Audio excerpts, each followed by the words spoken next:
Welcome to Shaq's house. Shaq's house. That's our Shaq. You're now in Shaq's house. Shaq's house. Shaq. Welcome to Shaq's house. What's up, Shaq Housers? How you doing? It's your boy Shaq House here. Hope your week went well. Mine's going all right. It's the beginning of something new. Yeah. So what are we doing this week? Who are we talking about? Energy manipulators. That's right. And two very powerful energy manipulators. Though one was out before the other, but only one can be named Omega level. And they both come from powerful mutant families as well too. Who are we talking about? Check it out. Mikhail Rasputin.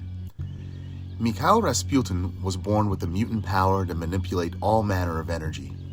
He can access existing sources of energy and wield them as if they were his own. Examples of this include when Professor Charles Xavier created a telepathic link with Callisto, Mikhail forcibly imposed himself on the link to perceive the same memories as Xavier did from Callisto's mind. Also, he overrode Jean Grey's telekinetic abilities to gather the X-Men and psionically cast them out of the Morlock tunnels. He then harnessed the energy-based abilities of other Morlocks to produce a teleportation beam, incinerating discharges, etc. He could also manipulate the void portal that connected Earth to the other dimensional realm that he was banished to for over a decade, opening or closing the rift, manipulating its energies to allow safe passage, and so forth. He similarly gained control over the transfer effect between Earth and the dimension called the Hill. Mikhail can also direct various energy effects through his body, indicating that his power allowed him to biologically replicate the energy signatures he was exposed to, generating them from within through his own mutant power. He is capable of retaining new energy signatures and effects for extended periods of time, potentially permanently after his first exposure. Mikhail's most frequent use of his energy manipulation power is matter control, the ability to directly influence matter on a molecular level, transmuting it into different states and shapes. He once manipulated Iceman's body extensively, changing him from a human covered in an icy shell of ice into water, solid ice, shattering him into pieces, and then reassembling him back into his human form. He also once forcibly fused a young cyclist, a pizza delivery boy, into a tree, mingling their molecules and effectively killing the boy in the process. He can presumably alter the state of matter, any matter, from solid, liquid, and gas, and back again. He also appears capable of separating matter into smaller components and then reassembling them, but Mikhail's power seems to require an existing massive structure to work with to begin with. Here's some fun facts. Mikhail Rasputin was a colonel in the Soviet space program and a professionally trained cosmonaut. Though he was first mentioned in Uncanny X-Men number 99, he didn't appear until over 15 years later in issue number 285. He is the much older brother of Colossus and Magik, older by at least 10 years. When the KGB learned of his mutant powers, they wanted to use him in the Russian space program, and he was believed to be killed in service as a cosmonaut, but was actually transported to another world via the interdimensional void that he was observing, from which his mutant powers saved him from after a decade. He proved to be unstable upon his return to our dimension, suicide, transporting the Morlocks to the Hill, death again, and generally making life hell for his siblings, and he continues to do so in the Krakoan age. Vulcan. Vulcan also possesses the mutant power to manipulate energy. He is able to tap into any existing source of energy and bend it to his will. He is capable of flight, presumably due to an influence over graviton particles, and is capable of accelerating from a standing start to leave Earth's atmosphere in less than a minute.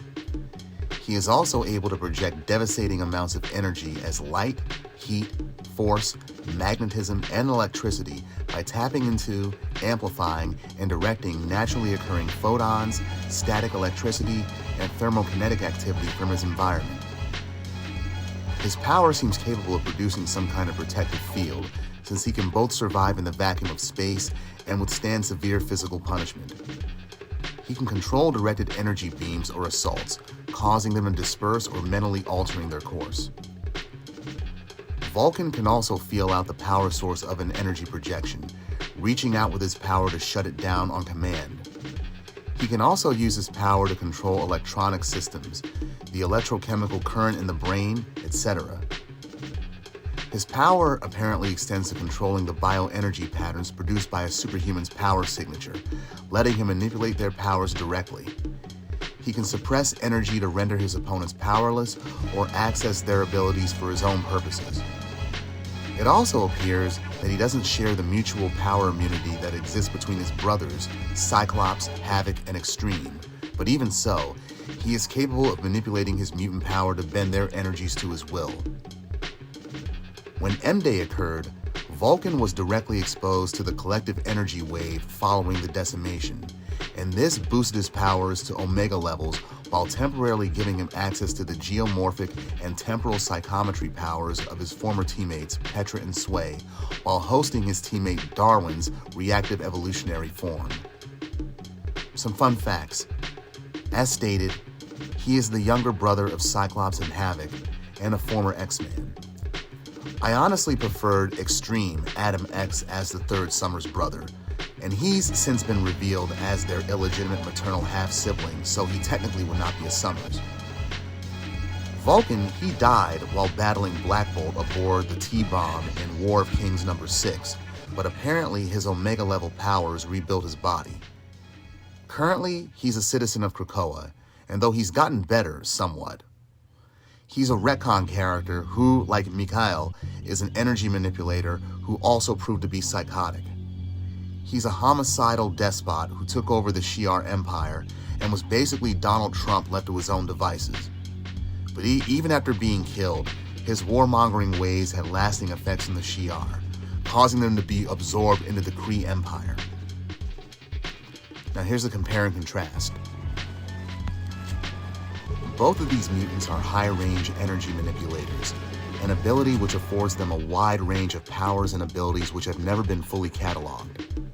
Now, in their own respective family of siblings, Mikhail, he belongs to the Rasputins, and Gabriel Summers, Vulcan, of course, he's a Summers, and they are the most powerful of their respective sibling groups, regardless of their birth order.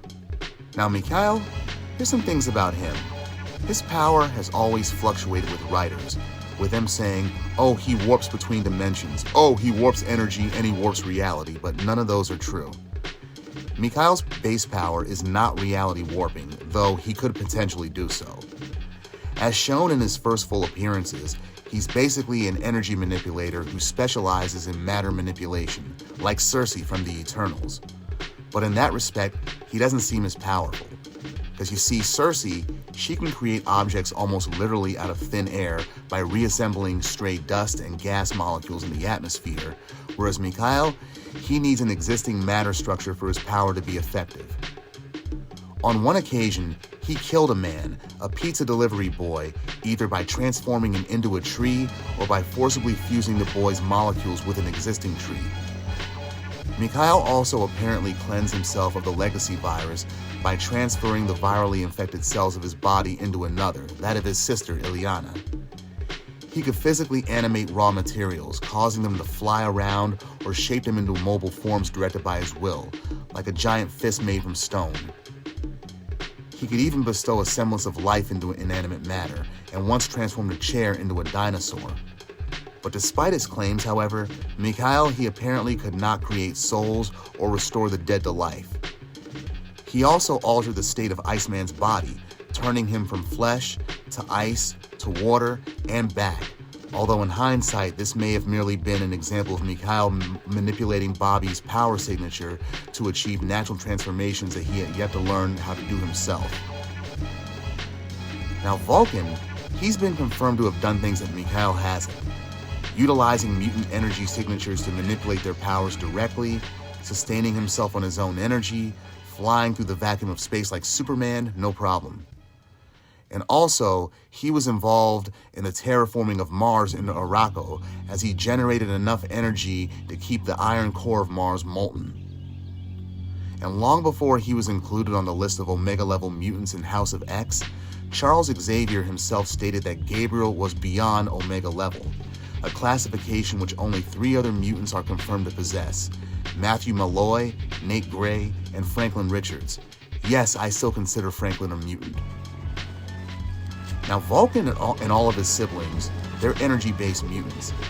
Mikhail and his siblings, their powers vary like night and day.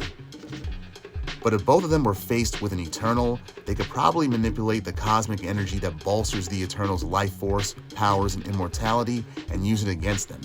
But put them against an abstract being like eternity or death, they'll get dwarfed. Now here's my conclusion. Mikhail, he may have been out first, and he's marginally less reckless in the use of his power, but Vulcan, he's Omega level. Omega level. Yeah, his energy manipulation gives him an unlimited capacity to sense and direct energy.